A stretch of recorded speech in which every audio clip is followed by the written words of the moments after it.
Okay. Ladies and gentlemen, welcome for the farewell lecture of Professor Arlindo Villaschi, who is the chair holder of the Chair of Brazilian Studies Rui Barbosa 2017.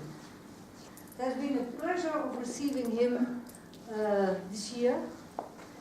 He gave two courses, one at Masters with students from the Latin American department, but many students from the Master International Studies, International Relations, I think, and also he gave a course to the minor of Latin America. So, besides that, he has been very active in meetings at CEDLA and other lectures also here. He has given a lecture for the global economy program and other things. And of course he participated as one of the holders of the chair in our 20th anniversary of the chair, which started in 1998. So it's really a special year. And Professor Arlindo, he's from the University of Federal de Espírito Santo.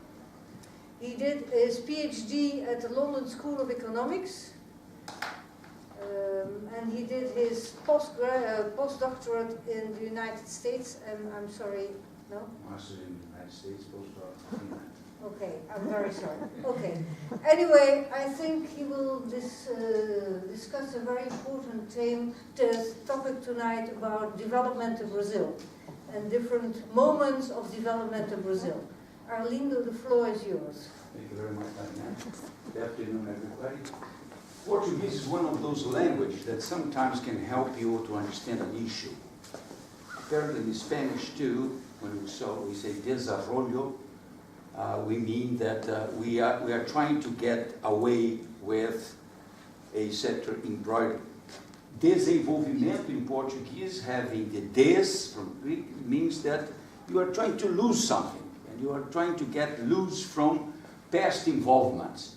So this has been the topic that I decided to submit to you, and the motivation is very simple. It's has been the whole issue about development has been top in the agenda in Brazil, discussing shouldn't we have a development program, since a lot of colleagues, economists, a lot of politicians rather have growth. And I decided that, well, should we just focus on what the sort of opposition, both from academic people, from politicians, from business people, to Lula Dilma's developmental program, or could we take a look more in a broader way, going back into history? So I decided that it would be interesting to have a roadmap in which we could, first of all, revisit growth, development, and entrepreneurship. Then I would like to take you into what does it really mean, desenvolvimento? What's the developmental agenda all about? Then I'm going to look for some, search for some attempts to break with the status quo, which we can see in Antonio Vieira, we can see in José Bonifácio, and we can see in Rui Barbosa. Padre Vieira was all three very influential at their times. But what we'll be discussing here will be just ideas, because they could never get through with ideas into government. And then we're going to take a look at three development actions under Vargas, both as a dictator, then as elected president, then under Juscelino Kubitschek, then under Geisel, and finally under Lula Dilma. According to Schumpeter, which is a very interesting economist, Austrian Czech economist, he says that there is a distinction between growth and development. Growth is doing more of the same. Development is doing something new or doing something old in a new way. So he emphasizes that, well, you can grow forever producing the same thing, so you don't have development. And he says that in order for you to develop, in order to have development, a key factor is innovation.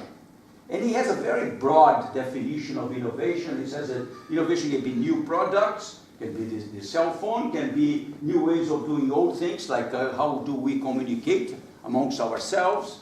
It can be new sources of inputs. It can be like for instance, the whole ethanol process, the new input. And we can have new markets.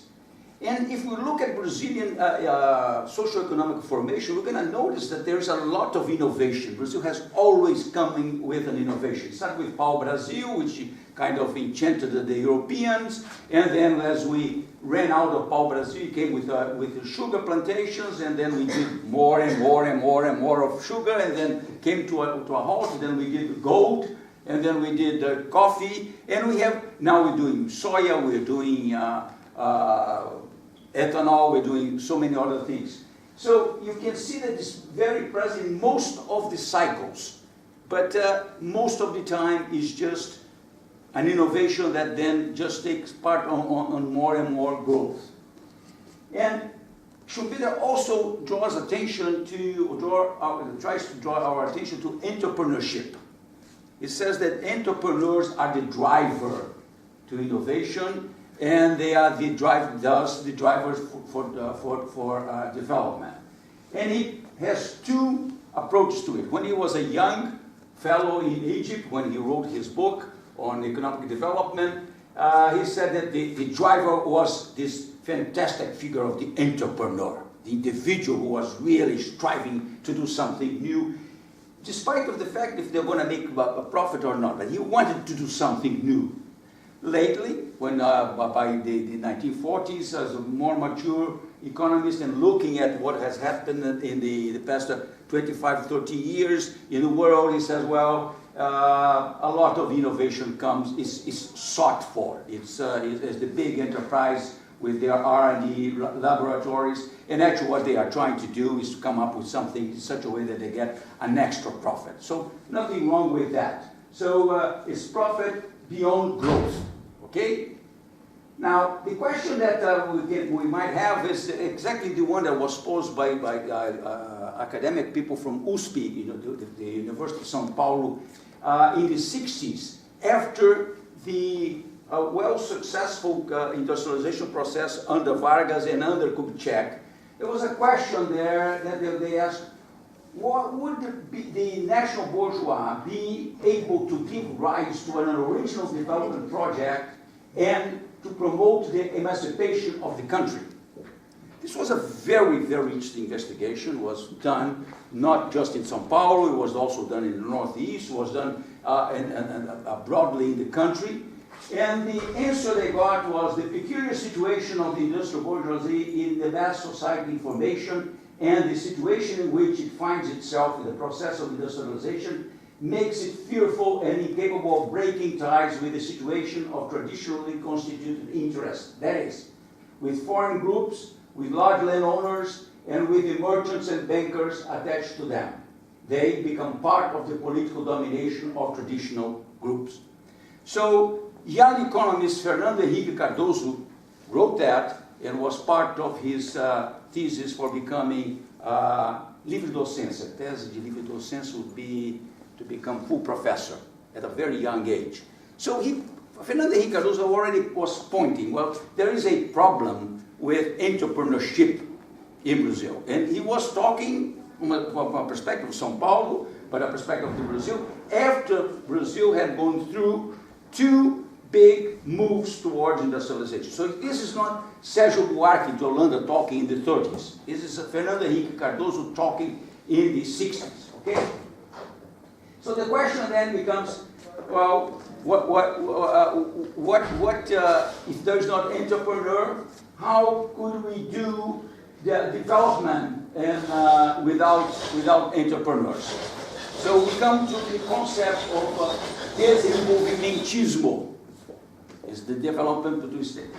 And this idea of desenvolvimentismo is not something typical of Brazil or singular to Brazil. You can see it in many, many different countries, in Asia, in America in general, and Europe as well. So if we want to trace it back, we would have to go to Germany in the late 19th century with Liszt, that said, well, we ought to have a program, because if we just keep on believing on the comparative advantages, the English are going to get all the advantages, and we're going to just keep the comparative. So it's a colleague of ours, Pedro Fonseca Dutra, from the Federal University of Rio Grande do Sul, went through this vast literature, ranging from Liszt to Alice Amsden and to many Cepalinos and so forth and so on. And he took a look and said, what is the basic framework of desenvolvimentismo? There's some basic frameworks. First is industrialization. Every the development project wants to industrialize. Second is a national project. Third is there must be state intervention. Why? Because it's a lack of entrepreneurship. Okay?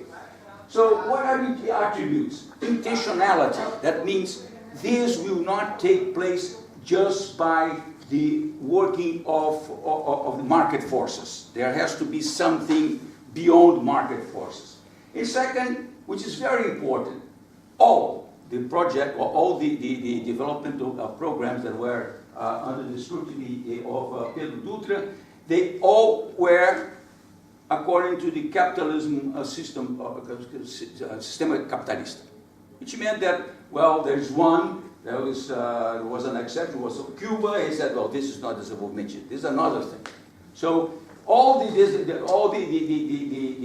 projects that were studied were under capitalism. What are the goals of a developmental project? Growth of production and productivity, transformation of society, overcoming social and economic problems. And if we want to update the whole concept, we have to add two frameworks: under democracy, and we should be concerned with the environment. So this will be, let's say, the agenda of the development programs. Obviously, that neither Vieira, neither João Zé Bonifácio or Rui Barbosa were developmental.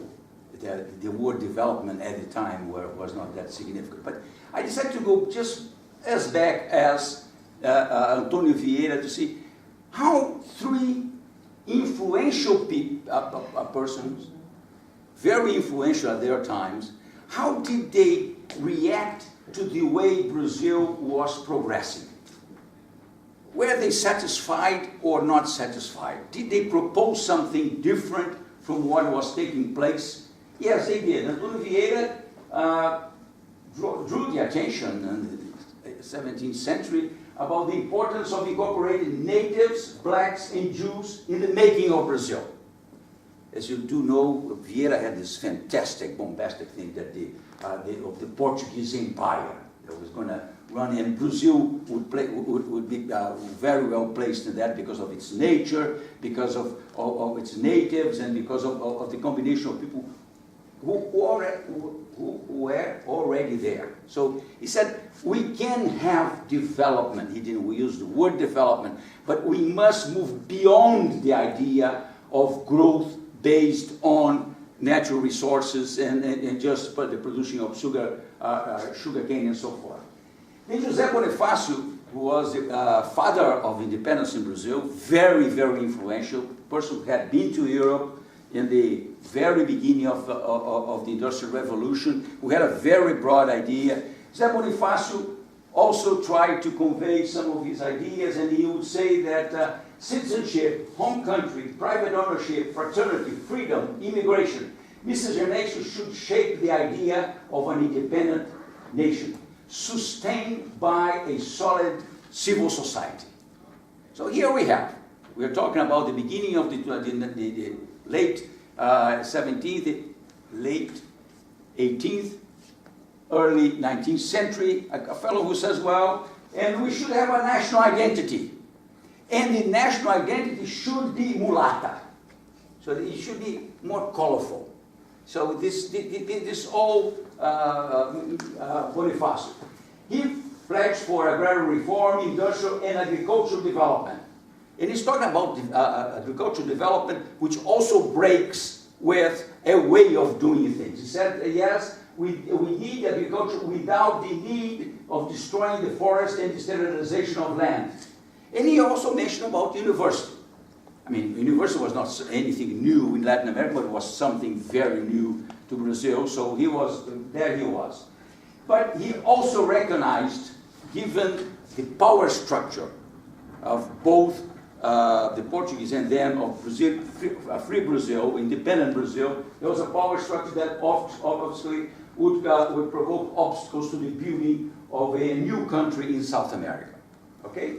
And then we have Rui Barbosa, the patron of the chair, well known because he was a very big advocate of human rights here next door in Hague, and he was very strong, but a very strong politician as well, who occupied the Ministry of Hacienda, or the Ministry of Finance, and Rui Barbosa said, well, we do need to modernize society.